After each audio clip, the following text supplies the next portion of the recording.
आज हम लोग प्लेटफॉर्म का सेट नंबर 1 देखेंगे जो कि सिविल कोड के लिए है। तो इसका लगातार प्लेटफॉर्म के सेट में 20 सेट है जो कि लगातार हम यानी 22 सेट दिए हुए हैं वॉल्यूम 1 में। तो वॉल्यूम 1 का सारा सेट देखेंगे विथ एक्सप्लेनेशन, इंग्लिश का भी और मैथ्स का भी। मैथ्स के लिए मैथ्स का एक्सप्लेनेशन किया जाएगा, बनाया जाएगा, मैथ्स को बना के दिखाया जाएगा। तो स्टार्ट करते हैं फर्स्ट क्वेश्चन से। तो फर्स्ट क्वेश्चन है यति का क्या अर्थ होता है। तो यति का अर्थ होता है विराम। इसमें और भी जो ऑप्शन है जिसमें चरण का अर्थ होता है कदम, उसके बाद गण का अर्थ होता है दल या समूह, और प्रवाह का अर्थ होता है धारा या तेज। अब सेकेंड क्वेश्चन देखेंगे परीक्षा केंद्र में कौन सा समास है। तो परीक्षा केंद्र में तत्पुरुष समास है। परीक्षा केंद्र में कौन सा समास है, तो तत्पुरुष समास है, यानी संप्रदान तत्पुरुष समास है परीक्षा केंद्र में। नेक्स्ट क्वेश्चन, निर्गुण शब्द में कौन सी संधि है। तो निर्गुण शब्द में जो संधि है उसे कहते हैं हम लोग विसर्ग संधि कहते हैं। तो विसर्ग संधि क्या होता है, तो विसर्ग के साथ स्वर अथवा व्यंजन को मिलाने पर, तो विसर्ग के साथ जब स्वर या व्यंजन को मिलाने से जो विकार उत्पन्न होता है उसे विसर्ग संधि कहते हैं। जैसे इसी को जो निर्गुण है तो यह निह जोड़ गुण है, यानी कि निह जोड़ गुण, यानी विसर्ग निर्गुण का संधि विच्छेद क्या होगा, निह जोड़ गुण। तो निह जोड़ गुण है तो इसमें निह जो है यानी विसर्ग के साथ जो है वो विसर्ग के साथ इसमें कौन सा मिल रहा है, तो विसर्ग के साथ स्वर मिल रहा है यानी कि वो, तो इसका ये हो जाएगा विसर्ग संधि। नेक्स्ट है त्रिभुवन में कौन सा समास है। क्वेश्चन नंबर 1 में तो द्विगु समास है। तो द्विगु समास किसको कहते हैं, तो जिसमें भी संख्या का बोध जब भी आए, 1 2 3 4 5 कुछ भी है तो उसको हम लोग द्विगु समास करते हैं। तो इसलिए त्रिभुवन मतलब 3 भुवन, तो इसका मतलब हो जाएगा द्विगु समास। नेक्स्ट है दांत गिनना। तो दांत गिनना मुहावरा का अर्थ होता है उम्र का पता लगाना।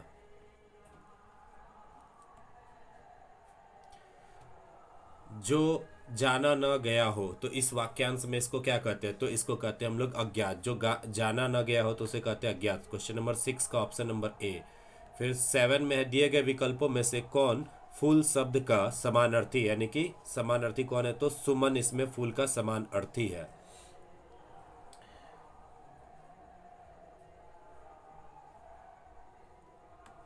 नेक्स्ट क्वेश्चन है 8 नंबर, हे राम मेरी रक्षा करो। इसमें कौन सा कारक है, तो इसमें संबोधन है। जब कभी भी हे अरे ये सब आ जाए तो उस कारक को हम लोग बोलते हैं संबोधन कारक। कर्ता ने कर्म को संप्रदान के लिए अपादान से, तो ये होता है अपादान कारक जो ऑप्शन नंबर ए में है। तो जब कभी कोई विलग अगर कोई चीज हो रहा है तो उसको हम लोग अपादान कारक कहते हैं। और उसके बाद जब कभी भी संप्रदान जब भी हो तो के लिए, और अधिकरण जो होगा वो मे पै पर, यानी इस तरह से हम लोग ये सब चीज़ को देख सकते हैं कि इस तरह से इसका संबोधन रहता है। तो इसलिए यहाँ पर है हे राम मेरी रक्षा करो, तो हे है इसलिए ऑप्शन नंबर डी यानी कि संबोधन हो जाएगा। नेक्स्ट है क्वेश्चन नंबर 8, महादेवी वर्मा की कृति यामा क्या है, तो एक प्रकार का काव्य संग्रह है। 10वां नंबर, चांद का मुंह टेढ़ा, इनमें से किस कवि की रचना है, तो मुक्ति बोध की। नेक्स्ट है इनमें से कौन सा शब्द उपमा का पर्यायवाची शब्द नहीं है, तो खाद। खाद जो उपमा का पर्यायवाची नहीं है, बल्कि जबकि तुलना, मिलान और सादृश्य ये उपमा की पर्यायवाची है। नेक्स्ट क्वेश्चन है 12 नंबर, प्रलय का विलोम क्या होगा, तो प्रलय का विलोम होगा सृष्टि। प्रलय मैंने होता है किसी चीज का नाश करना और सृष्टि मैंने सृजित करना। नेक्स्ट है जहरीला शब्द का प्रत्यय क्या होगा, तो जहरीला में जो प्रत्यय है वो ईला है। अब इसके लास्ट के 2 अक्षरों को देखेंगे तो 2 अक्षर में र पर है दीर्घिकार, तो दीर्घी और लाकार ला, तो ये क्या हो जाएगा ईला। तो जहरीला शब्द में कौन सा प्रत्यय है, तो इसमें ईला प्रत्यय है।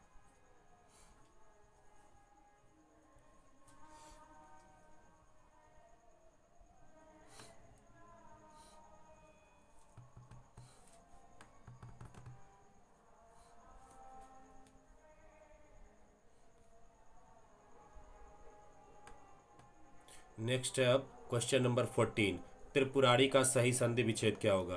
तो त्रिपुरारी का सही संधि विच्छेद जो होगा वो त्रिपुरारी का सही संधि विच्छेद होगा, इसमें त्रिपुर जोर अड़ी, त्रिपुर जोर अड़ी मतलब त्रिपुरारी का यह संधि विच्छेद है। नेक्स्ट है जितेंद्रिय का सही संधि विच्छेद क्या होगा, तो जितेंद्रिय का सही संधि विच्छेद होगा जित जोर इंद्रिय, यानी आधा से जीत पर से इसको हटाना है और उसके बाद वो इंद्रिय, तो जित जोड़ इंद्रिय। फिर नेक्स्ट क्वेश्चन है 16 नंबर, तो 16 नंबर है तो इसका क्या है आग्नेय शास्त्र। आग्नेयास्त्र का सही संधि विच्छेद क्या होगा? तो आग्नेयास्त्र का सही संधि विच्छेद होगा आग्नेयजोर अस्त्र। नेक्स्ट क्वेश्चन है 17 नंबर। तो 17 नंबर में कह रहा है निम्नलिखित में से शुद्ध वाक्य नहीं है। तो इसमें से कौन सा शुद्ध वाक्य नहीं है? तो वह गीत की दो लड़ियां गाती है, ये इसमें सही नहीं है। वह गीत की दो लड़ियां गाती है, ये इसमें सही नहीं है। नेक्स्ट क्वेश्चन है 18 नंबर। सरामर।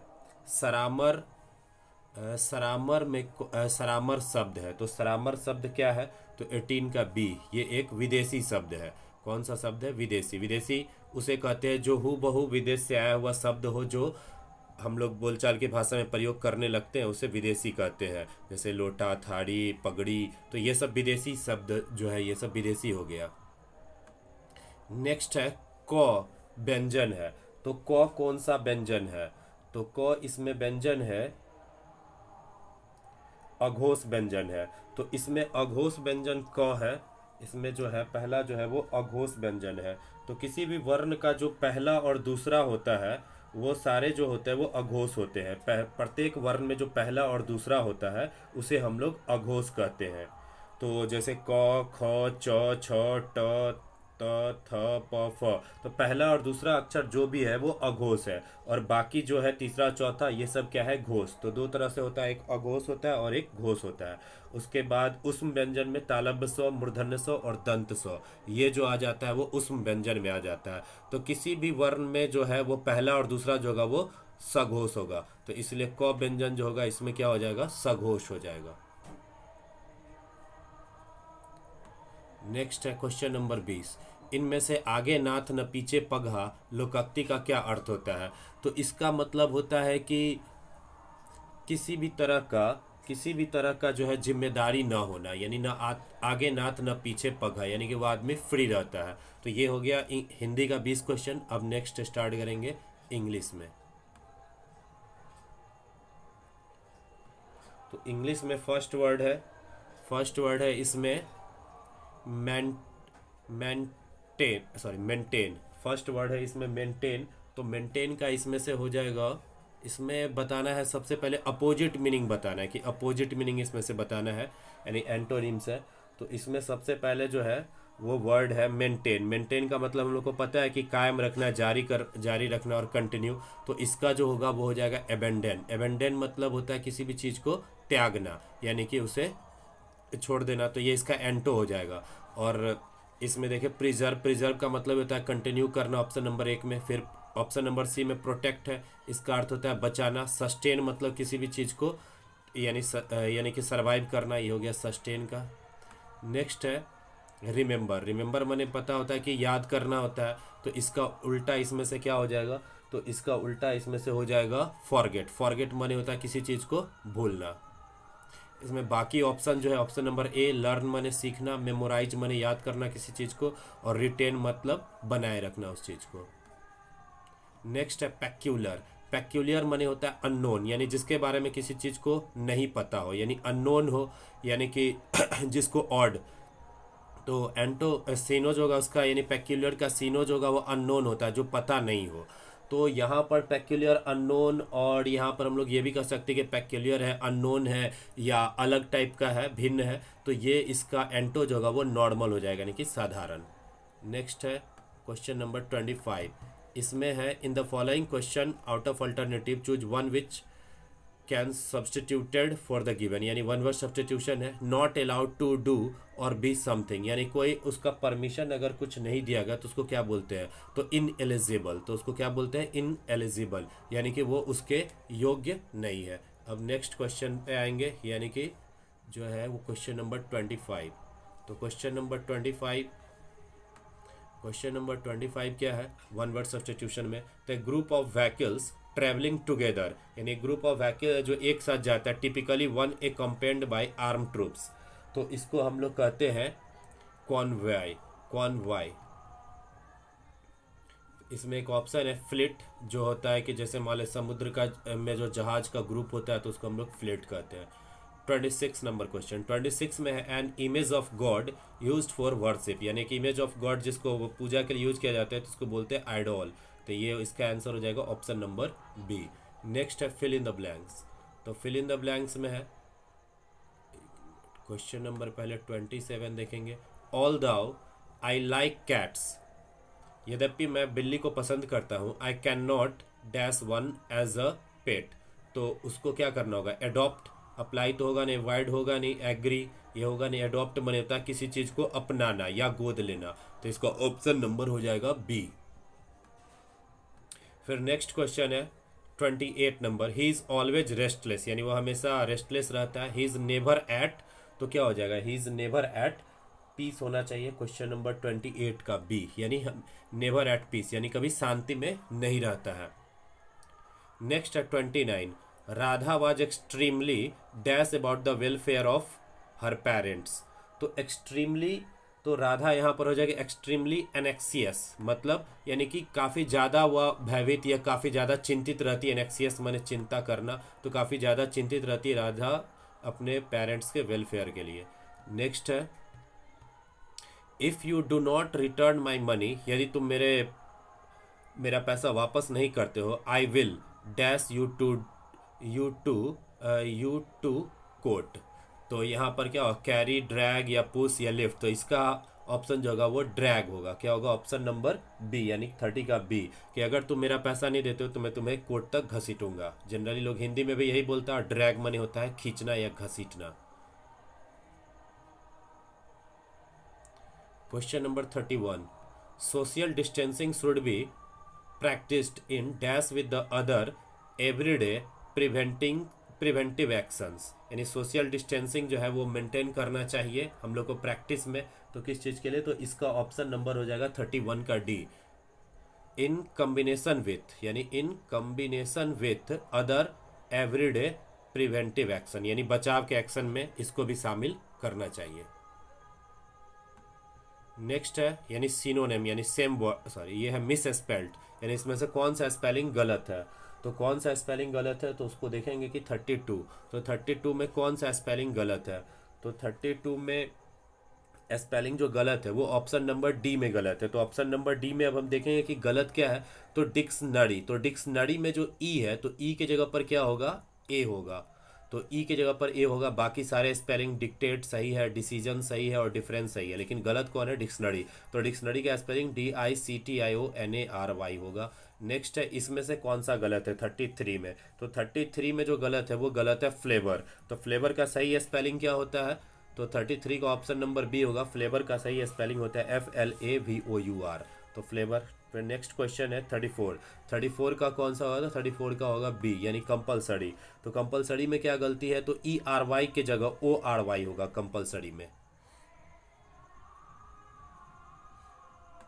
नेक्स्ट क्वेश्चन 35, तो 35 में है एडियम्स फ्रेज, यानी कि जो एडियम्स फ्रेज है उसको बताना है। तो communicative English is the Achilles heel for the job aspirants, तो एचलीज हिल मने होता है कमजोर पक्ष किसी का भी, कि क्या कमजोरी है, तो कम्युनिकेटिव इंग्लिश, तो जो बोलचाल के इंग्लिश है तो वो वीक स्पॉट है, तो इसमें से ऑप्शन नंबर, इसमें से जो होगा वो ऑप्शन नंबर ए हो जाएगा, 35 का ऑप्शन नंबर ए हो जाएगा, यानी कि वीक स्पॉट। नेक्स्ट है he cut the Gordian knot by practising what he preached, the Gordian knot माने होता है lessened the difficulty, Gordian knot माने होता है lessened the difficulty by practising what he preached, जो चीज़ बोलता है उसका प्रैक्टिस करके।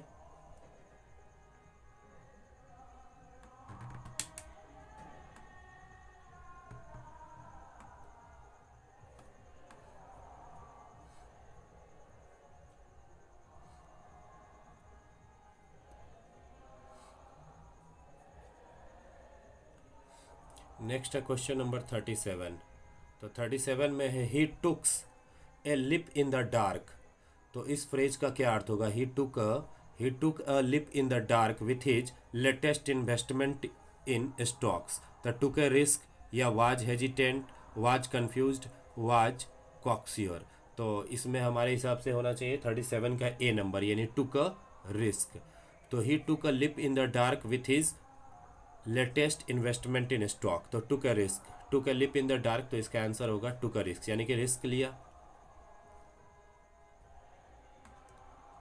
नेक्स्ट है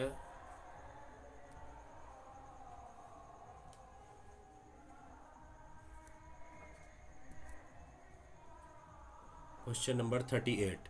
तो 38 में है choose one which best express की मीनिंग को वेस्ट एक्सप्रेस कर रहा है। तो मीनिंग वेस्ट एक्सप्रेस कर रहा है फ्रेजाइल। फ्रेजाइल माने होता है कि the things which can be easy breakable, यानी कि जो आसानी से टूट जाए। तो इसका हमको सही मीनिंग बताना है। तो फ्रेजाइल, तो फ्रेजाइल का इसमें choose one which best express. तो फ्रेजाइल का जो है वो यहाँ पर स्ट्रांग तो होगा नहीं, फॉर्म, हेल्दी, तो हेल्दी भी नहीं होगा। तो इसका ऑप्शन नंबर डी हो जाएगा, फ्रेल। नेक्स्ट है कॉन्डोन। तो 39 का ए कॉन्डोन, तो 39 का हो जाएगा ए। कॉन्डोन माने होता है किसी को क्षमा करना, यानी कॉन्डोन माने माफ करना। तो इसका ये हो जाएगा यहाँ पर फॉरगिव। फॉरगिव माने में भी होता है माफ करना। रिलीज, रिलीज का मीनिंग होता है किसी को फ्री करना। तो ऑप्शन नंबर बी हो जाएगा इसमें। तो यहाँ पर इंग्लिश भी खत्म हुआ। अब नेक्स्ट है जीके। तो अब जीके का देखेंगे हम लोग।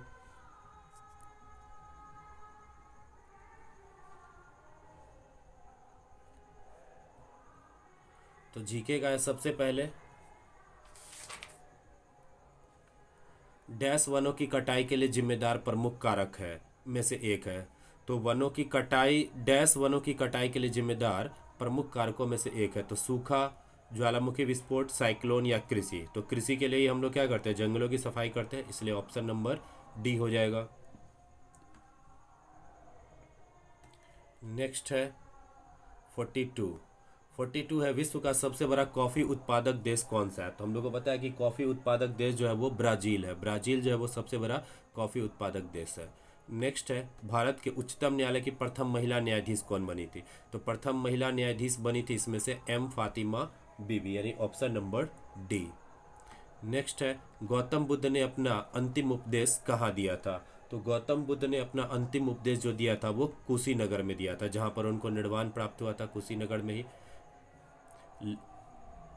बौद्ध गया में तो ज्ञान प्राप्त हुआ था, और लुम्बिनी में उनका जन्म हुआ था गौतम बुद्ध का।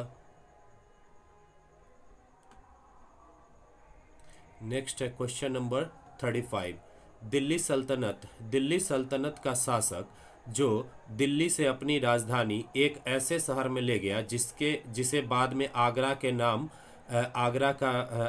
नाम से जाना गया। तो आगरा शहर को बसाने वाला कौन था, सिकंदर लोदी। तो वो क्या होगा, सिकंदर लोदी। सिकंदर लोदी ने ही आगरा शहर को बसाया था। नेक्स्ट क्वेश्चन है होम रूल लीग की स्थापना कब हुई थी। तो होम रूल लीग की स्थापना कब हुई थी। तो होम रूल लीग की स्थापना हुई थी प्रथम विश्व युद्ध के बाद, यानी 1916 में हुआ था। एनी बेसेंट ने होम रूल की स्थापना की थी। तो 1916 में हुआ था, इसलिए प्रथम विश्व युद्ध 1914 में हुआ था, इसलिए ये जो है वो कब हुआ था, तो प्रथम विश्व युद्ध के बाद। अब है राजा साहू का प्रथम पेशवा कौन था। तो राजा साहू का प्रथम पेशवा जो था वो था बालाजी विश्वनाथ। तो राजा साहू का प्रथम पेशवा कौन था। तो राजा साहू का प्रथम पेशवा जो था वो था बालाजी विश्वनाथ।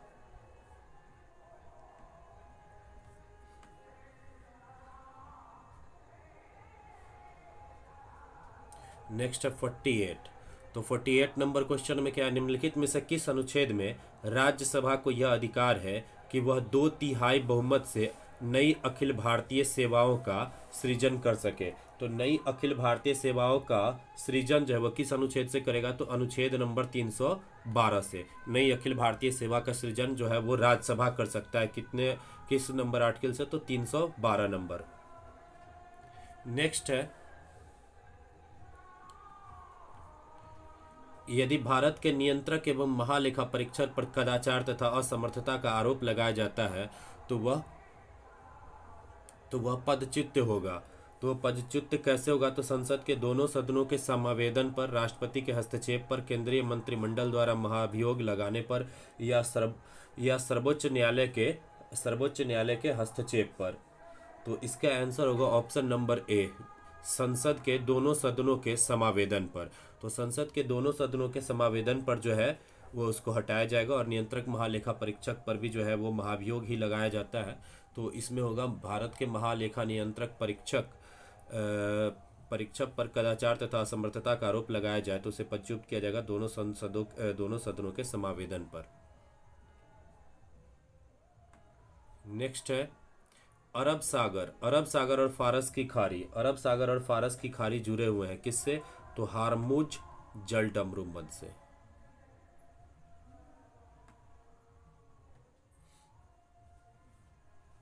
अब है किस स्थान को समुद्रपुत्र कहते हैं? तो किस स्थान को समुद्रपुत्र कहते हैं? तो इसका आंसर 51 का हो जाएगा सी, यानी गंगा सागर को जो है वो समुद्रपुत्र कहते हैं, गंगा सागर को समुद्रपुत्र कहते हैं। फिर क्वेश्चन नंबर है 52। तो 52 में क्या कर रहा है? तो राष्ट्रीय प्रसारण दिवस किस तिथि को मनाया जाता है? तो राष्ट्रीय प्रसारण दिवस जो है वो 23 जुलाई को मनाया जाता है। राष्ट्रीय प्रसारण दिवस कब मनाया जाता है? तो राष्ट्रीय प्रसारण दिवस मनाया जाता है 23 जुलाई को। नेक्स्ट क्वेश्चन है, अनिवार्य रक्षा सेवा विधेयक 2021 को राष्ट्रपति की मंजूरी किस महीने से प्राप्त हुई थी? तो किस महीने से प्राप्त हुई थी? तो अगस्त 2021 से। अनिवार्य रक्षा सेवा विधेयक 2021 को राष्ट्रपति की मंजूरी किस महीने से प्राप्त हुई? तो अगस्त 2021 से प्राप्त हुई थी। नेक्स्ट है, न्यायालय में प्रयुक्त अटॉर्नी ऑफ रिकॉर्ड शब्द का क्या अर्थ होता है? तो अटॉर्नी ऑफ रिकॉर्ड का अर्थ होता है कि किसी केस के मुवक्किल के वकील का नाम। अटॉर्नी ऑफ रिकॉर्ड, किसी केस के मुवक्किल का वकील, यानी कि जो केस फाइल करता है उसका जो वकील है तो उसका नाम है अटॉर्नी ऑफ रिकॉर्ड। नेक्स्ट है 55, न्यायालय की गतिविधियों में बेल बेल फॉर फीचर शब्द का क्या अर्थ होता है? तो यानी बेल फॉर फीचर का अर्थ होता है अदालत का वह आदेश जिससे जमानत की राशि जब्त करने को कहा जाए, यानी कि ऑप्शन नंबर बी। अदालत का वह आदेश जिससे जमानत की राशि जब्त करने को कहा जाए, ऑप्शन नंबर बी।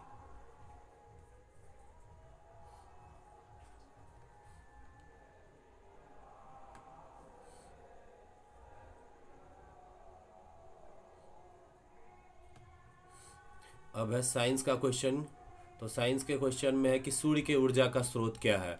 तो हम लोग को पता है कि सूर्य के ऊर्जा का स्रोत जो है वो क्या है? नाभिकीय संलयन। अब नाभिकीय संलयन किसको कहते हैं? तो जब कभी भी हाइड्रोजन और हाइड्रोजन आपस में जब जुड़ता है, तो हाइड्रोजन और हाइड्रोजन जब आपस में जुड़ता है तो उससे जो हीलियम बनता है तो उसी को हम लोग क्या बोलते हैं? नाभिकीय संलयन अभिक्रिया बोलते हैं। तो इसमें क्या होता है कि दो एटम जो है वो आपस में जुड़ करके एक हीलियम का एटम बनाता है, तो उसी को हम लोग बोलते हैं नाभिकीय संलयन।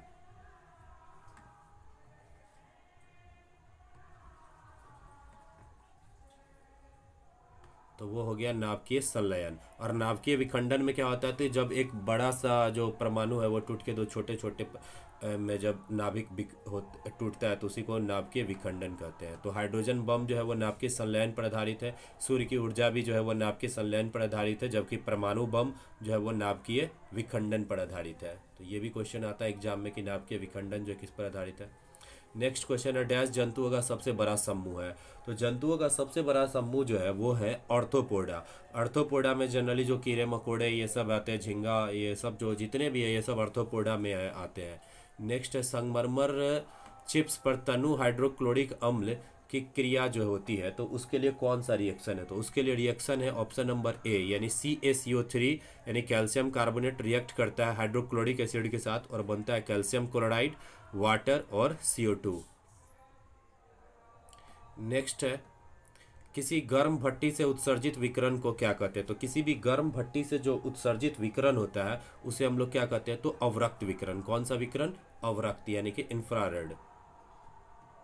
नेक्स्ट है कि यदि किसी दर्पण की फोकस लंबाई यानी f यानी फोकस लंबाई जो है वो कितना है? +15 है, तो यह दर्पण कैसा होगा? तो सबसे पहले तो ये देखेंगे किस चीज़ में है? प्लस में है, तो ये कौन सा दर्पण होगा? तो ये होगा उत्तल दर्पण। ये कौन सा दर्पण होगा? उत्तल दर्पण।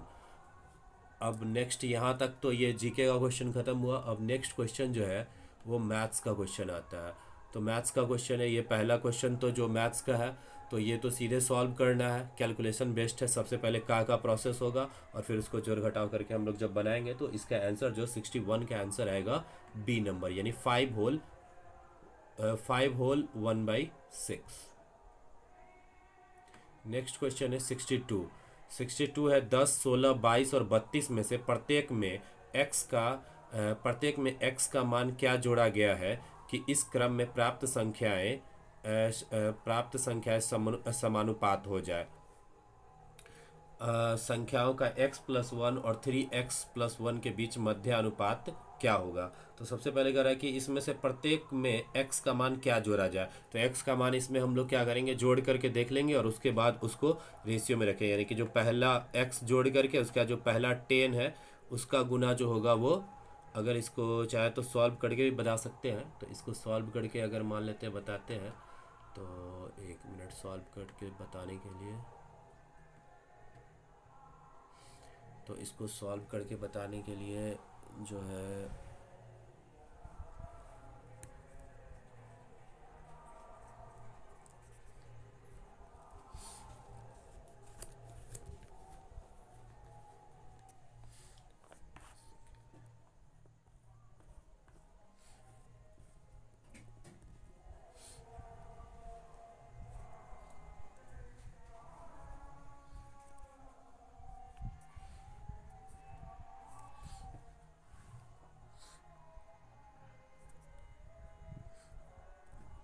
आगे का क्वेश्चन जो है आप इसमें स्लाइड करके जो है टोटल क्वेश्चन मैं यहाँ से दिखा दे रहा हूँ। टोटल क्वेश्चन आप लोग पॉज करके देख लीजिएगा, मैं इसका सॉल्व अभी बोर्ड पर, यानी टोटल क्वेश्चन जो है ये सॉल्व करके बोर्ड पर मैं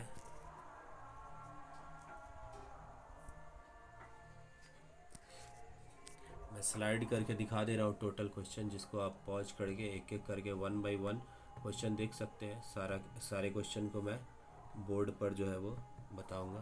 तो क्वेश्चन मैं स्लाइड करके दिखा रहा हूँ, जिसमें देख सकते हैं 61, 62, 63, 64, 60। एक मिनट, थोड़ा सा मुश्किल।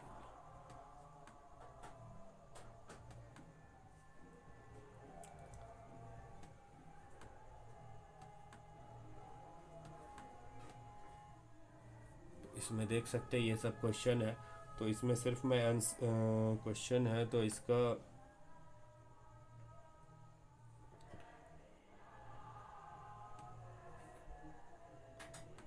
तो ये क्वेश्चन देख सकते हैं एक एक करके 1 बाय 1 जो है।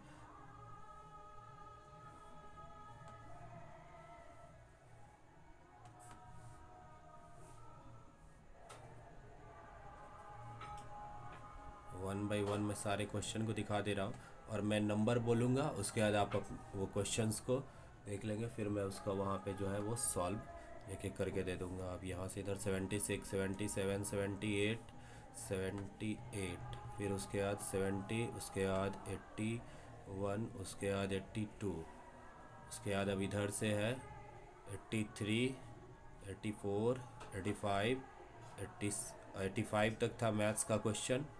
उसके बाद है 81, 82, ये सब मैथ्स का क्वेश्चन था।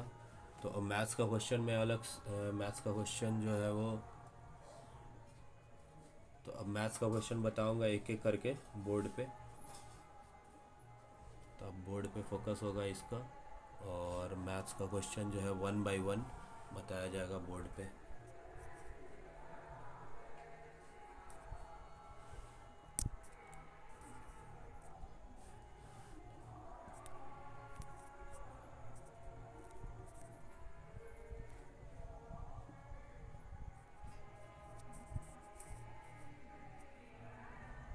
संभव नहीं लग रहा है।